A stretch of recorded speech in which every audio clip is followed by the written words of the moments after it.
Wheat Chex, Rice Chex, and good hot Ralston present Space Patrol! High adventure in the wild, vast reaches of space. Missions of daring in the name of interplanetary justice. Travel into the future with Buzz Corey, Commander-in-Chief of the Space Patrol! In today's transcribed adventure, Buzz and Happy are being held in a cave on Pluto by two criminals who plan to dispose of them.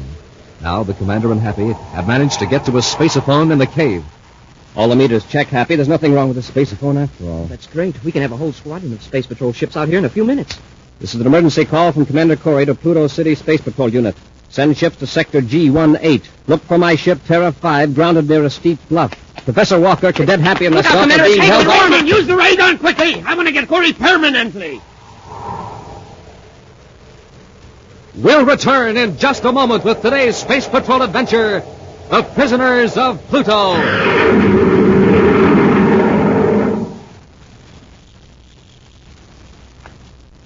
Hiya, gang. This is Captain Dick Tufeld speaking. I'm just having myself a stroll down the street before I turn in for the night.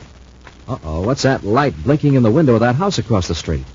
Say, I'm going to investigate. That light's a signal, and it's a Space Patrol code system. It says, be sure to tell the boys and girls how to get a Space Patrol pocket projectoscope. Hey, that's a real projectoscope that boy's signaling with. Gang, I'm going to get him to tell you all about his projectoscope because you can have one, too. I thought that'd bring you running, Captain Tufeld. Come on in. Boy, am I glad I sent for this projectoscope. It's really something. Tell the gang all about it, Space Patroller. Well, kids, it's not only a keen signal light. You can use it as a film projector in a dark room. Watch me flash pictures with it on the wall, Captain. There. See that picture? That's a picture from a Space Patrol adventure called Mighty Meteor. And it comes with your projectoscope on a strip of film with 3 other swell stories called Space Pirates, Men from Mars, and Robot Invasion. And Buzz Corey and Cadet Happy are in them, too. And, gang, on this one film, there are 24 different pictures. The projectoscope's a real flashlight, too. A flashlight in the shape of Buzz Corey's rocket ship. And it's a winner for looks. A neat 6 inches long, made of smooth, tough plastic, with 4 big tail fins and a 1-inch radar antenna. Just think, a signal light, flashlight, film projector, and model rocket, all in one. Gang, to get an official Space Patrol projectoscope, complete with bulb, battery, and film, do this. Buy a box of Rice Chex or Wheat Chex, the cereals with a wonderful magic space picture on the inside. And then, with your name and address, send 35 cents in coin and a Rice Chex or Wheat Chex box top to Space Patrol, Box 686, St. Louis, Missouri. Don't forget your 35 cents. That's Space Patrol, Box 686, St. Louis, Missouri. And now, today's Space Patrol adventure, The Prisoner of Pluto. Commander Corey and Cadet Happy have been in Pluto City awaiting the arrival of Professor Malcolm Walker, who's from another city on this outer planet. Deeply concerned over the professor's failure to arrive, Buzz has ordered patrol ships to search the dark, constantly frozen surface of Pluto.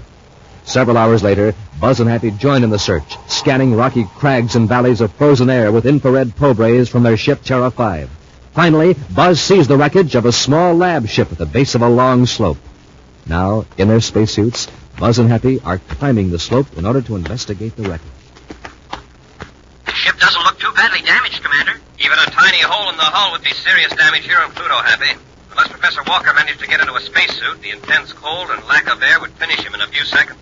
There doesn't seem to be any sign of life, sir. I don't see any lights in the ship. Let's get the hatch open. Focus your atomo light over here, Hap. Yes, Commander. I'll go in first, Happy. You ready to open that first aid kit? If the professor's still alive, we'll have to work fast. It's ready, sir. Secure the outer hatch. Hatch secured, sir.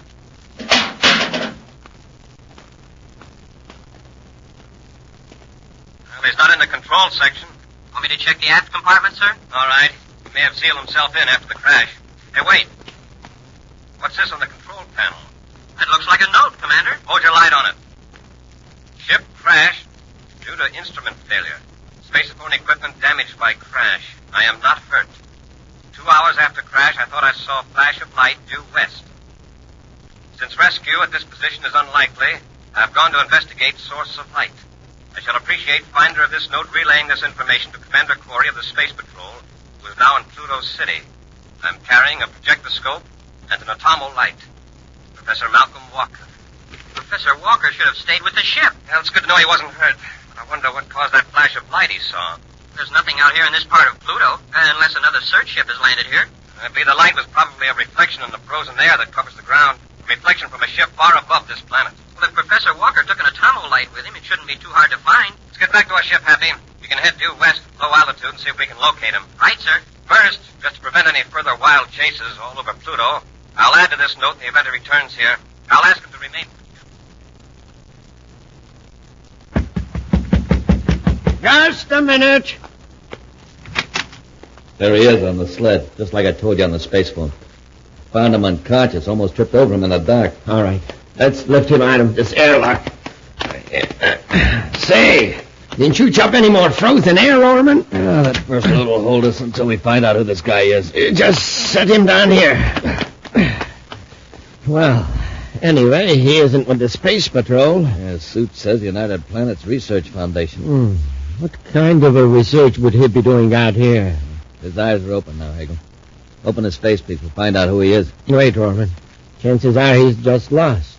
If we don't arouse his suspicion, we can keep him here until our supply ship arrives next week without any trouble. Well, then what? Then we will turn him over to the boys. They can get rid of him out in space. Yeah, okay. All right. Open the face piece, and I'll do the talking. Just take it easy, my friend. We'll have you out of that spacesuit in a moment. Thank you. My heating unit went out. Guess I'm lucky you found me. You certainly are. How do you happen to be on this part of Pluto? My lab ship crashed a mile or two from here. Hmm? I'm Professor Malcolm Walker with the United Planets Research Foundation. Mr. Hagel. I'm a geologist. I see.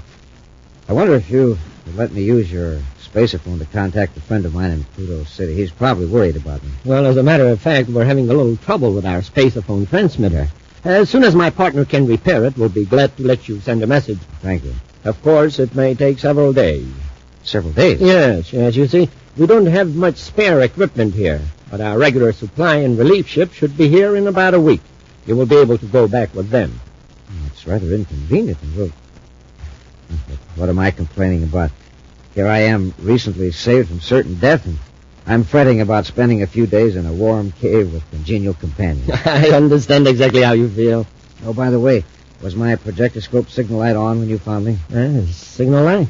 No, just the regular atomo light, and it was turned on. Oh, good. And there may be a chance that a search ship will see the other light.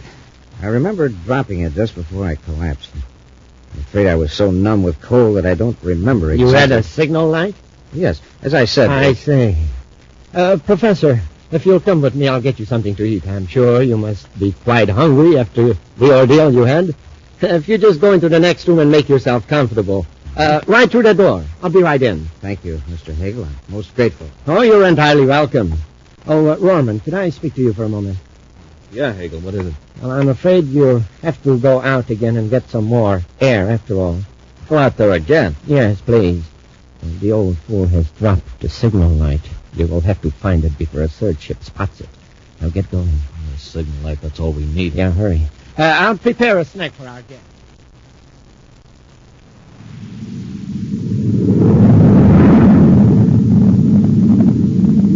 Well, there's not a sign of anybody down there, sir. Keep your eye on the viewscope, Happy. The professor couldn't have gone much farther than this on foot. Just circle back and cover the area again. He may not have headed due west after all, sir. Shouldn't the infrared beam have picked him up by now? Unless he's fallen into a crevice. Yeah, then that would account for our not seeing the lights he said he was carrying. It doesn't look too good. You better send for more search ships. Spaceophone Pluto City, Happy, but still keep an eye on the viewscope. Yes, sir.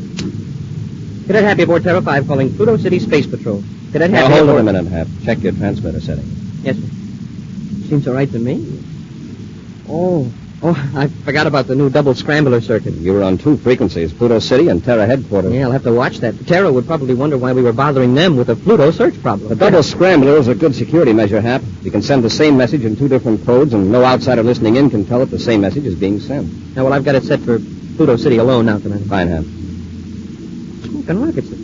There's a projectoscope light, Commander, down there on the ground. That must be Professor Walker's light. Happy, hold that call until we can land and do some investigating. All right, Commander. Why doesn't he turn it back on? Must have seen our ship light. Well, got a rough check on the location. Shouldn't be difficult to find him now.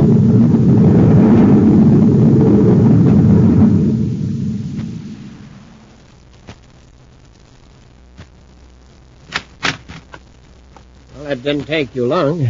Any luck, Roman? There's a professor. He's in the next room meeting. I found the light. It's fallen into a narrow fissure in the rocks. Was it down? Yeah, it's pointing downward. I doubt if it could have been seen from his ship. Certainly had a close call at that. What do you mean? Just as I was picking up the light, I caught a glimpse of a spaceship's light over to the north. Quickly shut off the light. You certain they didn't see the light? I'm almost certain. They'd have had to be looking right at it. Anyway, they wouldn't see anything out there now, even with their brightest Atomo search beams on. You're right. They never see the airlock opening unless they landed and stood right in front of it. That was a delicious supper, gentlemen. Thank you very much. Oh, you're quite welcome, Professor. Now, if you'll come with me, I'll show you.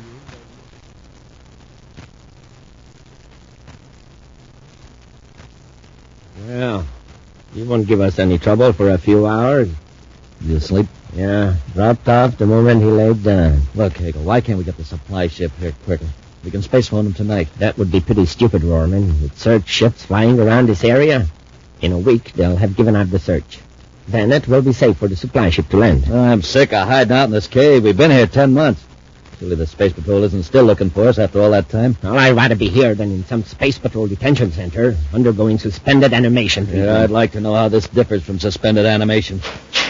Listen, you hear that? Sounded like somebody in the airlock. Hagel, look. Sorry if we startled you. I'm Commander Corey of the Space Patrol. Yes, Commander. We were startled. You see, we weren't expecting company. We're looking for Professor Walker. Professor Walker?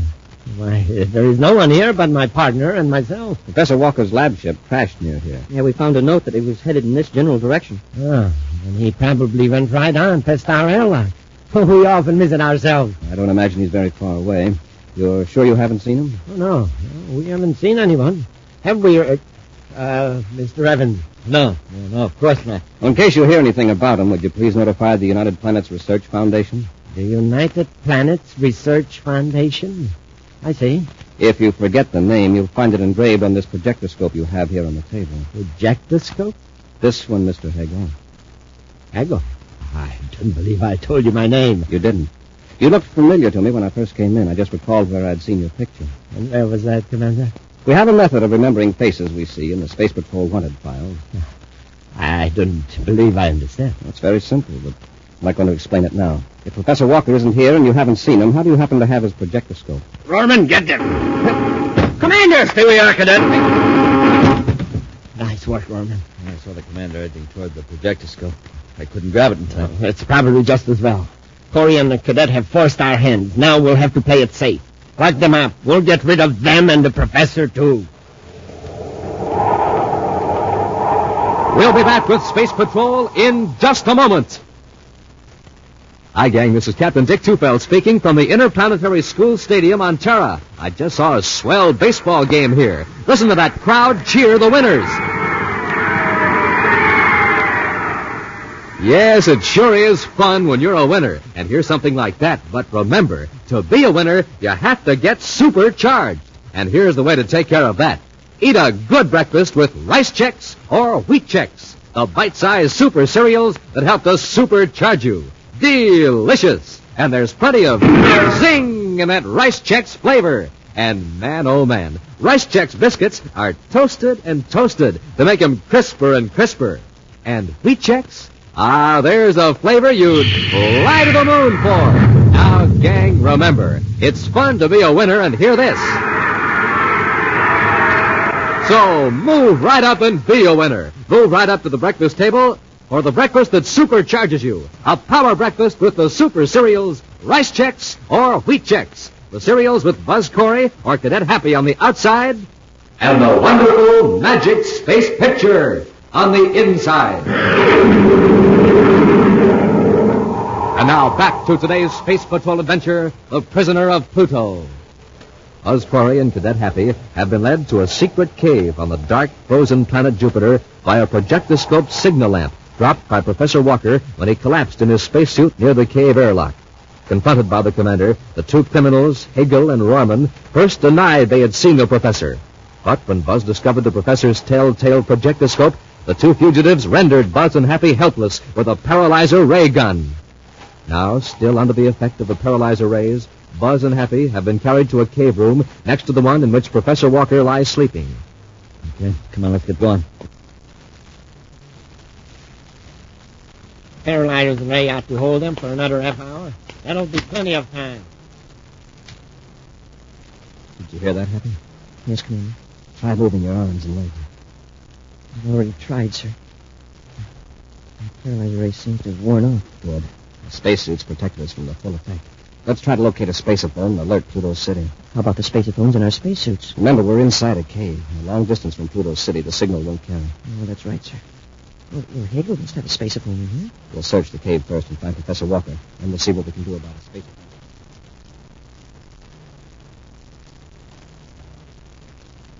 Professor? Professor Walker. Wake up, Professor. What? What's going on? Who are you? I'm Commander Corey of the Space Patrol. Of course. Commander, am I still in the cave? Yes, Professor, you are.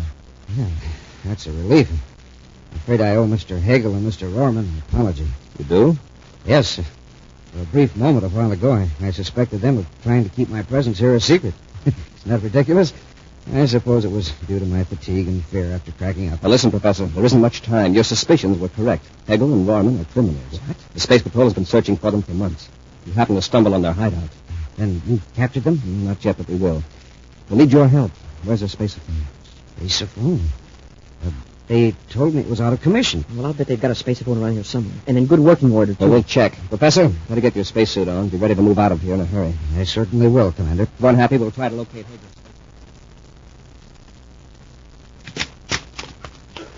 Put this stuff down here. We can store it away later. Okay, Hegel.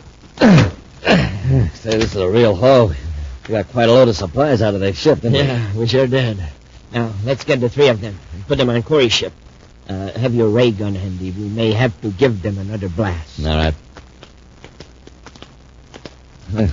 Are you sure you can make the ship crack up look like an accident? Just leave it to me. We'll take Corey and the cadet to the ship first. Then come back for the professor. Wait. What is it? I hear voices in the spaceophone here. Be quiet. I'm going to open the door. All we need is check. There's nothing wrong with the spaceophone. Well, here we go. Emergency from Commander Corey to Pluto City Space Patrol. Send a patrol unit to Sector G18. Look for my ship, Terra 5, grounded near Steep Bluff. Professor Walker, Cadet Happy, and myself are being held captive. Rorman, bust them with the ray gun, quickly! That takes care of them. Switch off the spaceophone. We got to get them to the ship in a hurry now. Space Patrol, Pluto City, calling Commander Corey. Message Hegel, I received. heard you. We have established a fix on your location in Sector G18. Rescue ships will be dispatched immediately. Space Patrol Unit, Pluto City out. Confound it. Hegel, what are we going to do now? We can't wreck Corey's ship. Those rescue ships would eventually locate the cave. Can we contact Jackson and Trask? Maybe they can get here before the Space Patrol arrives. We can do better than that. We can get away from here in Corey's ship. Yeah, but who's going to pilot it? Where will we go? You don't know astrogation, neither do I. Oh, I can get it spaceborne. After we're off Pluto, we'll wait till Corey and the cadet come out of the ray gun effect. Then we'll force them to take over and take us to Mars. Yeah, but what about the professor? If we take Corey, we'll have to take Walker, too. He'll be a good protection for us in case we're intercepted before Corey revives. All right. Let's get him into Corey's ship. It won't take long for the patrol ships to get here. We better be gone.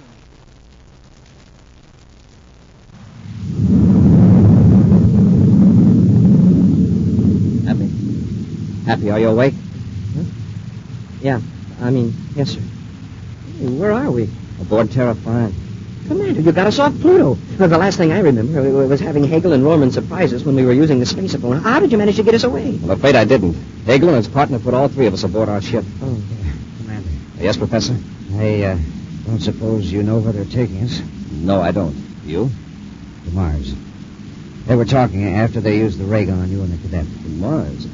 Why would they risk discovery by blasting off in my ship? Well, you see, the Pluto City Space Patrol unit replied that they had established a fix on the cave and were going to send rescue ships immediately. What? I don't see how that's possible. Hagel and Rorman got us before we established contact with Pluto City. Besides, they couldn't have plotted to fix that fast. It was my voice they heard. Your voice, Professor? Yes, I saw them watching you, and I knew they'd never let you complete the call. So I used the transmitter in my spacesuit to make them think you'd succeeded. Perhaps it wasn't such a good idea. I'm not so sure. At any rate, it was very quick thinking, Professor. But it didn't have the effect I hoped it would. I thought perhaps if they thought their position was hopeless, Hegel would surrender without harming us. Well, at least it got us off Pluto, Professor. But we're still their prisoners. And we've still got a chance. So I hear somebody in the next compartment. Oh, you've come out of it, eh? Come on, Commander. You and the cadet have work to do. And if we refuse? Roman and I can easily find a way to change your mind. All we want you to do is to plot an astrogation vector that'll take us to Mars. Can't you do it? I wouldn't be asking you if I could. There's a lot about the ship that I don't understand. And listen, Corey, don't try any tricks. I'll know Mars when we're close enough to see it. And don't forget, whatever happens to the ship happens to you, too. All right, Hegel. Okay, after the control compartment, then. Professor, you'll stay here.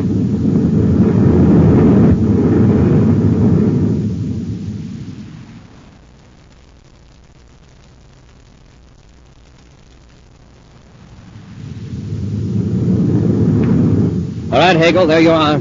We're on automatic control now. We ought to reach Mars at about 2300 Universal Star Time. And you swear that the vector you set keeps us off the regular space lane? I said it did, didn't I?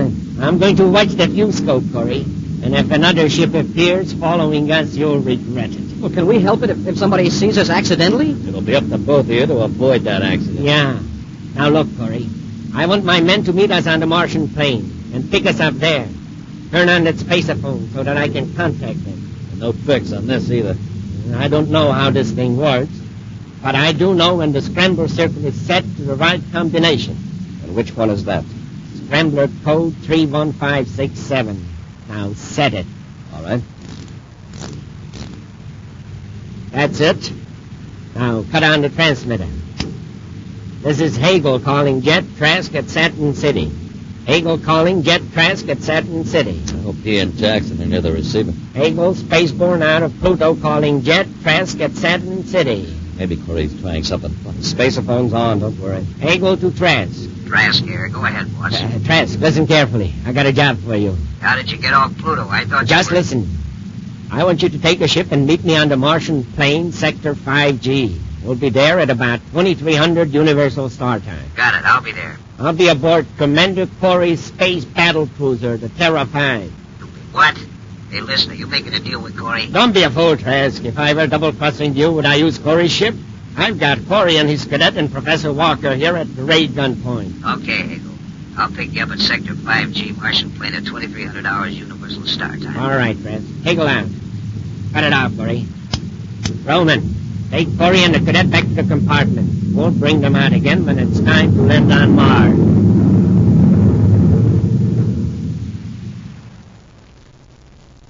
Nice landing, Corey.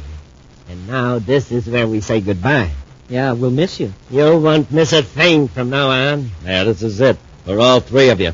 Let's finish them before Trask lands so we won't waste any time getting away from them. There's just one thing I want to do first, Hagel. Yeah? What is it? This! Get them happy while they're off balance. Well, I guess that takes care of our friends, sir. Get their weapons, Happy. Foreman, why didn't you watch Corey? How did I know he was going to jolt the ship with a rocket blast? Anyway, maybe Trask can help us. That's right, Corey. The alert you gave the ship will tip him off that something's wrong. He'll get us out of this. I think you'll find that Trask is having troubles of his own. Have a look in the viewscope. Space Patrol ships. That's right. Where did they come from? You told them where to find us, Hagel. I did? Yes. When you were talking to Trask on one scramble frequency, the same message was being sent out on the regular Space Patrol emergency frequency. Happy, take them back aft and lock them up. And ask the professor if he cares to join us. Right, sir. All right, come on, you two. Be our guests for a change. An action preview of next week's exciting Space Patrol adventure in just a moment. And now, gang, here's Cadet Happy to tell you how you can have fun 10 different ways with that swell new Space Patrol projectoscope shaped like a rocket ship. Number 1. Show pictures on the wall with it. 2. Use it as a flashlight. 3. Give signals with it at night. 4, Hide secret messages inside of it. 5, Play Space Patrol with it. 6, Light it in a dark room. Looks like a rocket flying at night. 7, Wire it on your bike for a new and different kind of ornament. 8, Keep it to dress up your room. Stand straight up on its tail fins. 9, Keep it by your bed at night. Comes in mighty handy. and 10. Take the bulb and battery out and use it as a roomy pocket case for marbles, jacks, money. Yes, sir, gang. The projectoscope is lots of fun. And it comes to you complete with bulb, battery, and film for showing pictures on the wall. To get a projectoscope, do this. Buy a box of rice checks or wheat checks. Then, with your name and address, send 35 cents in coin and a rice checks or wheat checks box top to Space Patrol, Box 686, St. Louis, Missouri. This offer good only in the USA and may be withdrawn at any time. That's Space Patrol, Box 686, St. Louis, Missouri. And now, a preview of next week's exciting Space Patrol adventure. Buzz and Happy are investigating a space factory revolving in an orbit around the planet Venus. Suddenly, they find themselves locked in a freight-handling chamber room, floating in the middle of the room. Trowbridge has cut the artificial gravity field. We're completely weightless. Well, how are we going to get down to the floor? Oh, my head. Smoking rockets, Commander. We fell up to the ceiling. There's the floor down there below us. Trowbridge reversed the gravity field. The pull in this room is toward the ceiling. Well, now how are we going to get down to the floor? We'll get down to it all right. The hard way, I'm afraid. Trowbridge will reverse the gravity field from floor to ceiling till he breaks every bone in our bodies.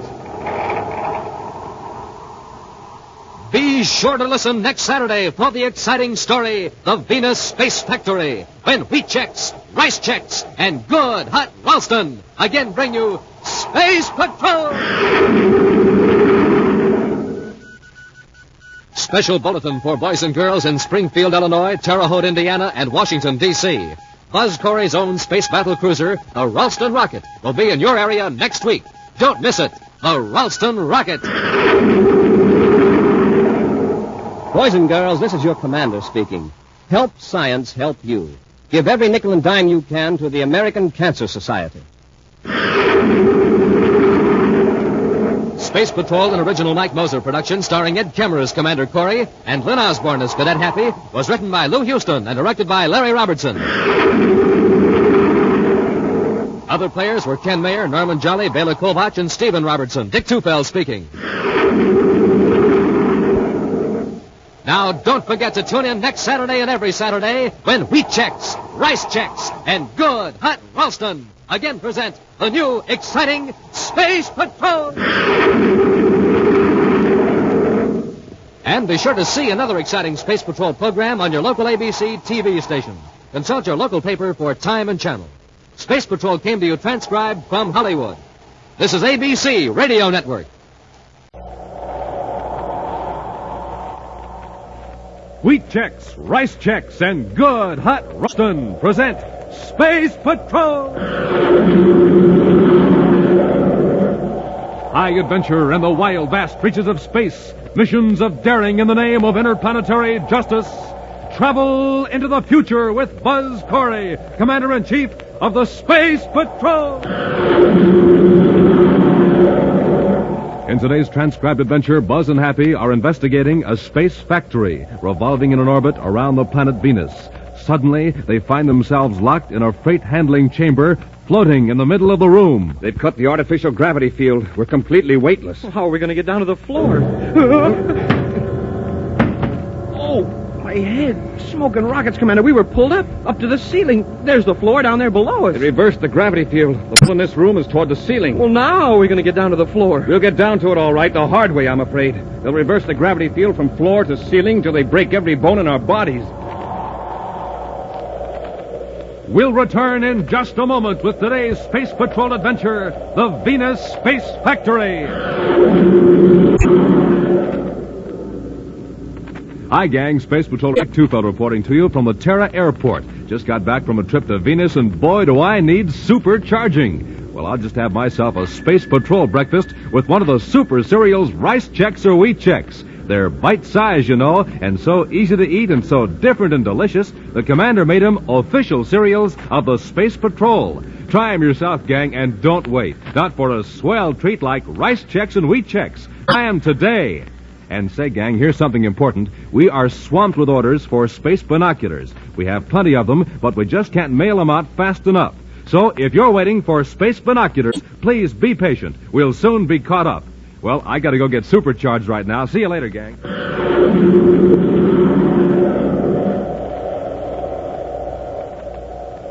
And now, today's Space Patrol adventure, the Venus Space Factory.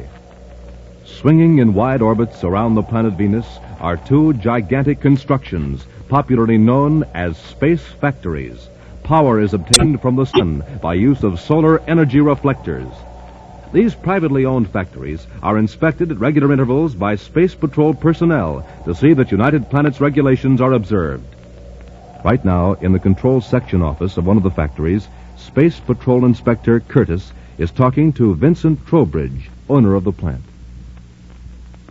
I've completed the inspection, Mr. Trowbridge. Find anything wrong, Inspector Curtis? No, nothing serious. The heat insulation on the mercury vapor conduits needs replacing. Oh, you aren't going to enter that on a report, are you? Well, I should. But I'll overlook it this time if you promise to have it repaired by the time of my next official visit here. Of course. You just play ball with me, Curtis, and I'll play ball with you. Fine. Oh, Mr. Trowbridge. Yes, Curtis. About the investment you're handling for me, is everything all right? Well, it doesn't look good right now.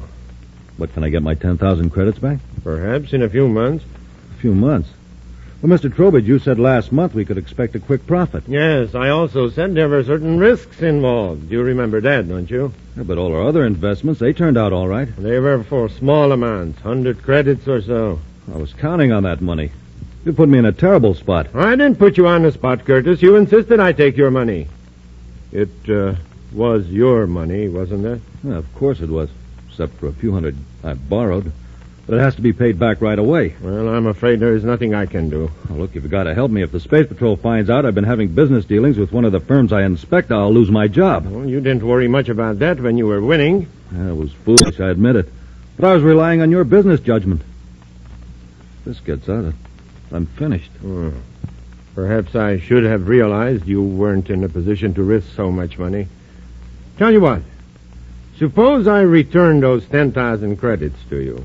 Will you, Mr. Trowbridge? Now, understand, Curtis, I only do this out of the goodness of my heart. This is just a loan, you understand. It's my money you're getting. Your 10,000 is still invested with another firm, and I can't touch it. I'll pay you back every credit when the other deal begins to pay off. Yeah. Oh, in the meantime, you're in a position to do me a favor. What do you have in mind? Well, you also inspect the other space factory, don't you? Stan Larkin's plant? Oh, yes, sir. What's his record? Excellent. Why? Perhaps you've been somewhat lax in your inspection, somewhat indulgent, shall we say. Oh, no. I'm always very careful. Yes, but there is always room for improvement, Curtis. From now on, you can even be more careful when you check on Larkin. When are you due there again? 2 days from now. Well, just make sure you examine his entire factory thoroughly. I'm sure you'll be able to find that Larkin is guilty of several irregularities. You aren't asking me to turn in a false report. Would you rather a true one be turned in on you? All right, Mr. Trowbridge. This may ease your conscience a little. I have a couple of men working at Larkin's factory. You wouldn't have to use your imagination too much in reporting violations.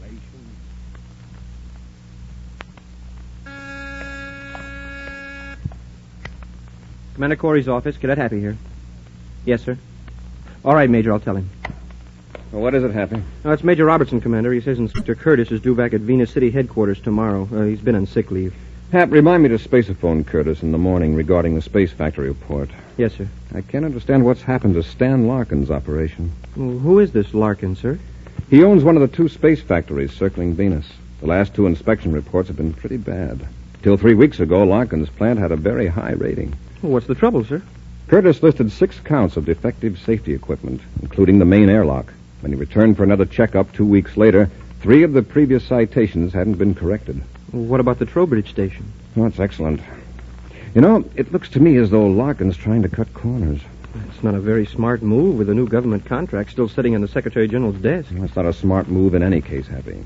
Any negligence in one of those space factories could cost the life of every man in the plant. First, I'll see what Curtis has to say about the situation. Then I may pay Larkin a visit. Curtis at Venus City calling Crowbridge at Space Factory number 2. Curtis calling Crowbridge at Space Factory number 2. Trowbridge here. Go ahead, Curtis. I just thought I ought to let you know. Corey's going to blast off for a visit to Larkin's factory. Is he coming here, too? He didn't mention it in our space phone conversation. But better be prepared just in case he does. I am always prepared. Did he question your report on Larkin? No, not yet. But I'm worried. I don't want to get into this any deeper. Now, look, Curtis, stop worrying. Just take it easy. All right, but I won't make any more false reports. Well, we'll talk about it later. When is Corey due at Larkin's? At about 900 hours Universal Start Time tomorrow. All right, Curtis. Trowbridge out. Now, what can my men do to convince Corey that Larkin isn't?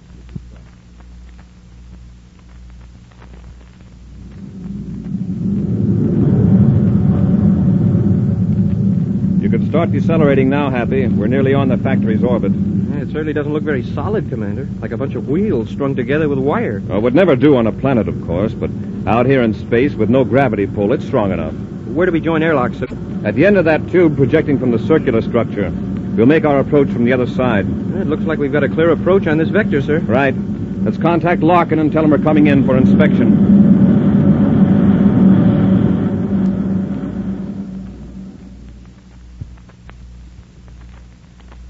Commander Corey, I've been in the manufacturing business for 20 years. This is the first time I've been accused of mismanagement. All you're being accused of right now, Mr. Larkin, is failure to correct certain faulty equipment after receiving a citation from our inspector. But I tell you, I ordered it corrected. Did you check to see if your orders were carried out? Well, frankly, no, I didn't. In the past, I've never found it necessary to check up on my employees. Mr. Larkin, our inspectors have a regular procedure to follow. Would you say that in the past, Curtis has ignored defective equipment? I don't know whether Curtis has ignored defective equipment or not, but I haven't. Well, then what about those last 2 reports? What about the complaints of impurities in your products? Commander, would you like to inspect this factory right now? I certainly would, but you haven't answered my questions. Maybe we'll both know the answers after inspection. I manufacture plastics, not excuses. All right, Larkin. I'll call my cadet and we'll inspect the plant.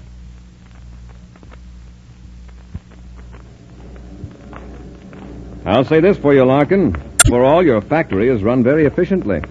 We haven't finished the tour yet, Commander. With these accusations against me, I think it only fair that you make a complete inspection. All right. What's next? Well, you've seen the crew's living quarters, the power control station, and the process control room. As I recall your inspector's last report, there was a defective airlock in number 2 loading chamber. That's right. Has it been repaired? I ordered it repaired. Come with me. You can see for yourselves. Oh, here, wait. You'd better both put on heavy coats if you're going in there. Why, is it cold in there? About 5 degrees below 0 centigrade. The coats are here in the locker. Here's one for you, Commander. Thank you. And here you are, Cadet. Thanks, Mr. Larkin. Oh, why is the loading chamber so cold? This chamber is where we keep the hexaplast sheets. They're moved directly into the hold of a cargo ship, which is also at 5 degrees below 0. Hexaplast? What's that? It's a light but very strong plastic, Happy. It's called the material with a memory. A memory? Mm-hmm. Oh, excuse me, Commander, the intercom. Larkin at chamber 2. Yes? Can it wait? Oh, but I'm... Oh, all right. I'll be right back. Commander, I've got to go back to the central control room. 2 of my technicians seem to have misinterpreted my instructions on a process routine. Why don't you examine loading chamber 2, and I'll join you in a minute. Of course, go ahead. Thanks, Commander. Now, let's go in, Happy.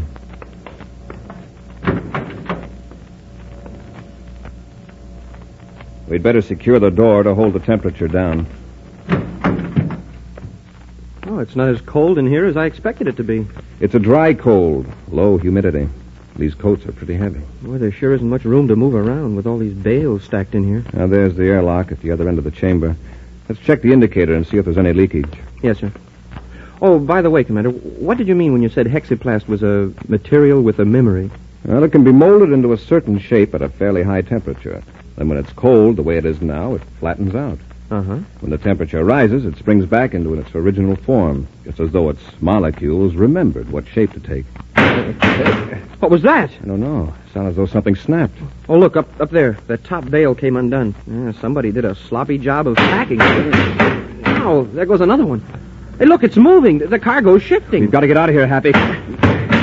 Hey, Commander, what's happening? The hexaplasm expanding to its original shape. Open the door, hurry. It's locked, sir. We've got to get out of here in a hurry. If we don't, the hexaplasm will crush us against the wall.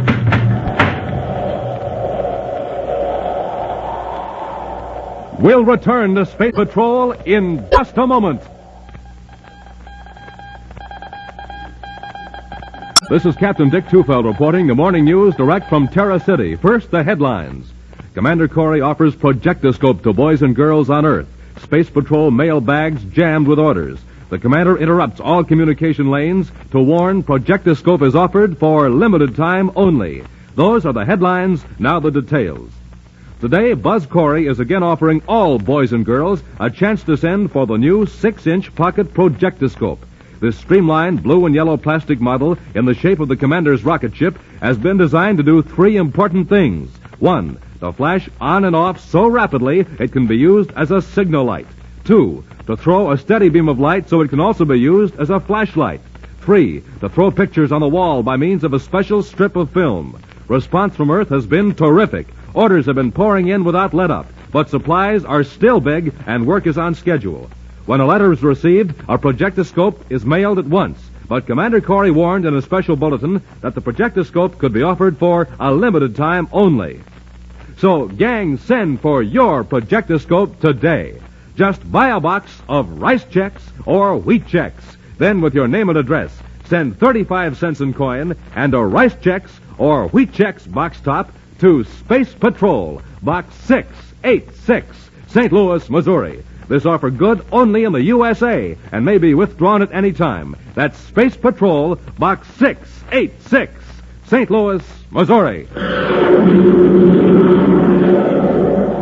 And now back to today's adventure, the Venus Space Factory. Vincent Trowbridge, owner of a space factory revolving around Venus, has forced a Space Patrol inspector to turn in false reports against Stan Larkin, owner of a competing space factory. Commander Corey and Cadet Happy went to the Larkin plant to investigate. While in loading chamber number 2 of the space factory, the 2 space patrolmen find themselves in danger of being crushed by a rapidly expanding plastic known as hexaplasm as the temperature rises in the chamber. Stand back, Happy. Let me try that door. Yes, sir. Somebody must have locked it after we got in here. Do you suppose it was Larkin? Hap, look out! Huh? Wow, if you hadn't yelled, sir, I'd have been smashed between those 2 blocks of hexaplasm. It's going to keep expanding till it fills every inch of this chamber. That's hard as rock. Yes, after it reaches its original shape. Commander, could it break through the hull of the chamber? By the time it does, it won't matter to us. Hey, wait. You've given me an idea. There's a bale that hasn't broken open yet. Help me drag it to the door. Yes, sir. Yes, sir. Let's move fast, Happy. This bale feels soft. Now let's wedge it between the stack of hexaplast and the door. A little tighter. Commander, I can feel it expanding. Stand back. When those metal packing strips burst, they'll lash out like whips. There it goes. It's swelling up. Let's hope that door is the weakest part of the chamber. Hey, it works, sir. The door's open. Let's get out of here quickly. Hey, Commander, it's colder out here in the passage than it was in the chamber. Let's get to the control room. I want to hear Larkin's explanation of this.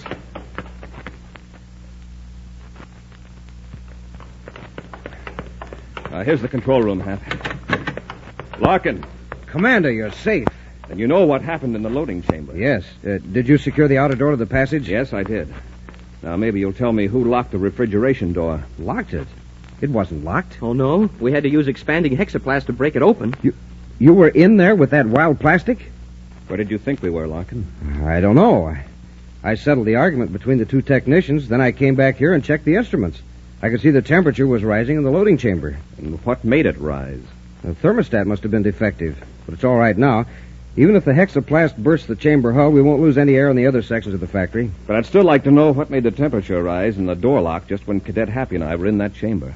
Commander, you don't think it was deliberate? I don't know, Larkin. But somebody here is guilty of criminal negligence. As of this moment, your factory is officially closed. Closed? Why? Safety. One incompetent or vicious man in this space factory could destroy the lives of everyone aboard it. I'm going to order a ship to be sent here from Venus to remove every one of your staff to Venus City until we can have a complete investigation. I'll assign a space patrol ship to cruise alongside this factory in its orbit around Venus to protect your interests. Very well, Commander. I'll order a complete shutdown. All right, Larkin. Come on, Happy. We'll get to our ship and space upon Venus City. Then we'll head for Terra and organize an investigation.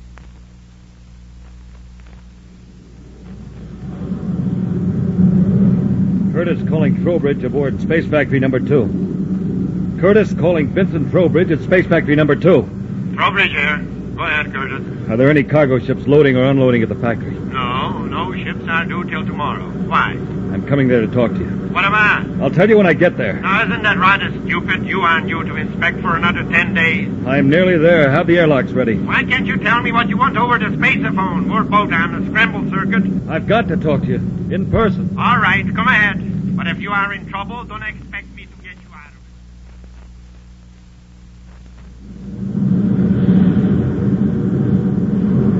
it. Commander, shouldn't we be on the Terra Vector? I've changed course, Happy.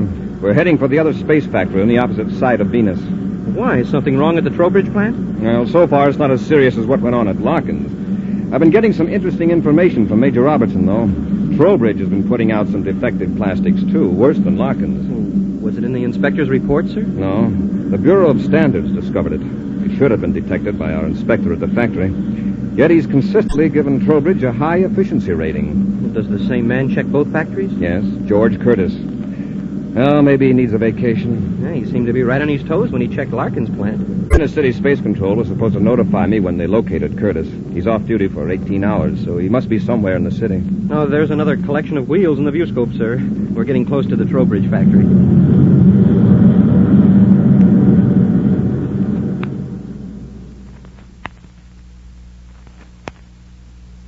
All right, Curtis. Tell me what was important enough to bring you here to the factory at this time. I found out what your men tried to do to Corey with the hexaplast. You might have killed him. Wouldn't that have put Larkin in a hot spot? This will probably finish him. Yeah, but you don't know the rest of it. Corey had the whole crew, including Larkin, flown to Venus City for an investigation. I'll be called in to testify. So what? That close call, Corey will convince him that Larkin isn't fit to operate a factory. You just calm down. Go back to Venus City and be there when he calls you. But, Trowbridge, don't you realize? Corey will probably give Larkin and his crew a brainograph test and find out about your spies. I hadn't thought of that. Corey will find out you're behind this whole scheme and find out about me. You know, I'm glad you did come here, Curtis. You can find me to Venus before Corey organizes his investigation. We'll have to eliminate those spies of mine before they're given the brainograph test. I won't have any part of it. All you have to do is keep your mouth shut. Being a space patrol inspector, you won't be asked to take a brainograph test, not if you play calm. Commander Corey aboard Terra 5 calling Venus Space Factory number 2. It's Corey. Shut up. Corey aboard Terra 5 calling Space Factory number 2. Now keep your mouth shut, Curtis. Let me do the talking. Venus Space Factory number 2 to Commander Corey. Trowbridge here. Mr. Trowbridge, I want to talk to you on official business. Why, of course, Commander. You'll be ready to join airlocks with the factory in about 3 minutes. 3 minutes? Yes. Come ahead, Commander. Thanks, Mr. Trowbridge. Corey out. You recognize my ship. Why didn't you stall him till I could get away? It's too late now. He'd see you anyway. Don't worry. Just do as I say and we'll both be all right. Just get back in that living compartment and lock the door. I'll handle Corey. What are you going to do? Just leave that to me. Go on. Get in that compartment. Go on, Happy. Yes, sir. Well, Commander Corey, this is rather a surprise. Hello, Mr. Trowbridge. I recognized our inspector's ship at number 2 airlock. Is he in here? Yes, he's inspecting my factory. It was my impression that he was here 4 days ago. Oh, you mean you didn't know he was coming here today? I'm afraid Inspector Curtis is a very thorough young man. I've been getting quite a going-over from him. You have? Why? Well, I'll let him tell you. He's probably in the handling room now. This way, please. On second thought, maybe I'd better tell you myself. Frankly, I tried to deceive Curtis on his last trip here, and I thought I succeeded. Deceive him? How? Some defective insulation. Well, what about it? Well, I could tell that Curtis wasn't feeling very well, and I thought I'd put it over, that he wouldn't notice. Well, I found out differently. He's going over the entire plant with a vengeance. After I see Curtis, there are a couple of other matters I want to discuss with you, Mr. Trowbridge. Certainly. You'll find Curtis right in here, Commander. The handling room. Just go right in. Hey! On your feet as you get through that door after him. Oh. Commander, we can't touch the floor. What happened? We're floating. Trowbridge cut off the artificial gravity in here. We're going right toward the ceiling. Now, take it easy. When you reach the ceiling, push yourself gently toward the floor. Yes, sir. Gently now. You might bounce back up again. When your feet touch, make your way carefully toward the door. Remember, we're completely weightless. I can reach the ceiling. Oh, here goes. That's it. We're going down. Yeah, like a couple of feathers. Oh, this is the strangest feeling. Easy now. Your feet are almost touching the floor. Oh, my head. Smoking rockets, Commander. We were pulled up to the ceiling. There's the floor down there below us. Trowbridge reversed the gravity field. The pull in this room is toward the ceiling. How are we going to get down to the floor? The hard way, I'm afraid. Trowbridge can keep reversing the gravity field from floor to ceiling till he batters us unconscious. Look, sir. Everything that wasn't bolted to the floor is up on the ceiling all around us. Crates and tools, everything. Now you see why Trowbridge called this the handling room. You can handle any object by adjusting the gravity field, no matter how heavy. Yeah, including us. Wow, feel that. I'm pressing harder than ever against the ceiling. Trowbridge is increasing the gravity field. What's he going to do? Knock us out by giving us extra G's? I doubt that he has that much power. Well, it's strong enough so that I can't stand up on the ceiling. If he reverses it at this strength, we'll break every bone in our bodies when we hit the floor. Well, this is awful. Just waiting for him to smash us down. Happy, look down there on the wall. See that switch box? Yes, sir. It's right by the outer loading hatch. Maybe a gravity control emergency switch. We can just turn that lever to the off position. But we can't reach it, sir. Not even if we could stand up. No, but there are a lot of objects around us up here in the ceiling. Small things we could throw. We can hit that switch before Trowbridge reverses the gravity. There's a small crowbar. It's even hard to crawl with all this high gravity. There. Now take careful aim, Happy. Remember, be ready to duck. That bar is going to fall back up to the ceiling. Yeah, that's right. I'm glad you reminded me. Well, here goes. Oh, watch out. It's falling back. I didn't throw it nearly hard enough. I'll try it with this wrench. If you hit it, we'll have quite a drop to the floor. If I hit it, we'll stay here in the ceiling till we push ourselves down. Cross your fingers. Hey, you hit it, sir. We're weightless again. All right, Happy. Easy now. Press against the ceiling with your legs. Push yourself down toward the door. Okay, careful now. Let's go.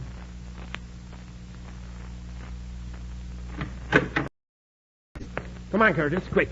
Get into your ship. What'd you do with Corey? He's floating around in the handling room, up near the ceiling. What? Well, just as I was about to reverse the gravity pole and smash him to the floor, the field cut off. I guess I overloaded the coils. Come on, we gotta get out of here. Hurry, get it to your ship. All right, Trowbridge, stay right where you are. Corey! Commander, I didn't know you were here. Curtis, you had the right hunch in coming back here, but evidently you didn't know just how far Trowbridge really would go. No, Commander. Yeah, that's right, Curtis. I might even take a brainograph test. Happy, take Trowbridge into custody. No, you don't.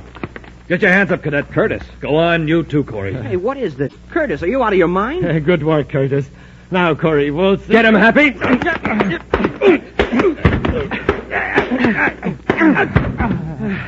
All right, you two, on your feet. I've got their weapons, sir. Commander, Trowbridge forced me to help him. He bribed two of Larkin's guards to heat up the hexaplast chamber. I didn't have a thing to do with it. Curtis, keep your mouth shut. You might as well let him talk, Trowbridge. We've got enough on you right now. Commander, I'll tell you everything. Honestly, I will. I only did what I did so I wouldn't lose my inspector's job. Curtis, you have a peculiar idea of an inspector's duties. Yeah, don't worry, Curtis. You'll still be an inspector.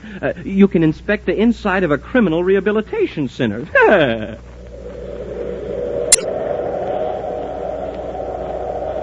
An action preview of next week's exciting Space Patrol adventure in just a moment. Gang, everybody's talking about the projectoscope, and no wonder. It's terrific. Now, here's a boy who's been talking about his projectoscope since the moment he got it. That was on Saturday morning. Hey, Junior, look. I got my projectoscope. Man, it's really neat. Look at that.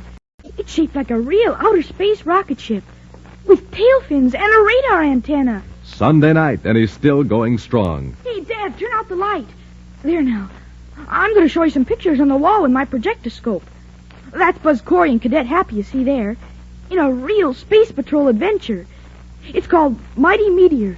And there's 3 other adventures on the same film. And so it went with his friends on Monday, Tuesday, and Wednesday. Look at Joe. Look at this projectoscope flash signals in the dark. See how fast I can blink it on and off? Then Thursday, Friday, and Saturday again. And this boy is still talking about his projectoscope. Now, don't cry, sis. I'll find that nickel you dropped here in the dark. See, I got my projectoscope in my pocket. And it's a swell flashlight, too. See that beam of light? Hey, here's your nickel, sis. Good old projectoscope. Gang, get yourself one of these wonderful projectoscopes. We have enough for all of you, and we'll send you one the day we get your order.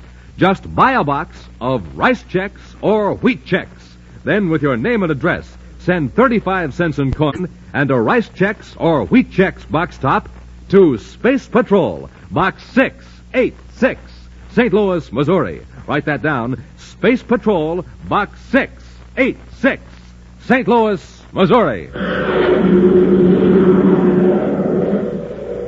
And now, a preview of next week's exciting Space Patrol adventure. Buzz and Happy have joined airlocks with a spaceship in which 2 criminals are holding Carol captive. Although the criminals have meekly surrendered over the spaceophone, Buzz is still wary. Happy, I'm going to open the inner hatch. Have your ray gun ready. Yes, sir. You got us, Commander, with our hands up. Look, I'll turn on the lights so you can see better.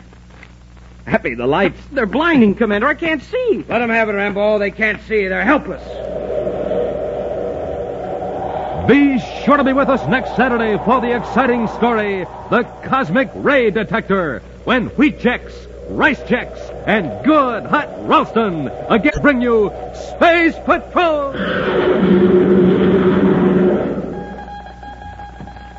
Special bulletin for boys and girls in Indianapolis, Indiana, and Washington, D.C. Buzz Corey's own space battle cruiser, the Ralston Rocket, will be in your area next week.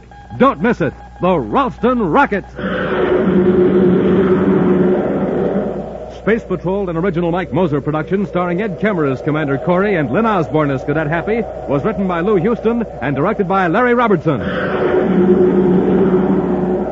Other players were Ken Mayer, Bela Kolbach, Norman Jolly, and David Duval. Dick Tufeld speaking. Now, don't forget to tune in next Saturday and every Saturday when wheat checks, rice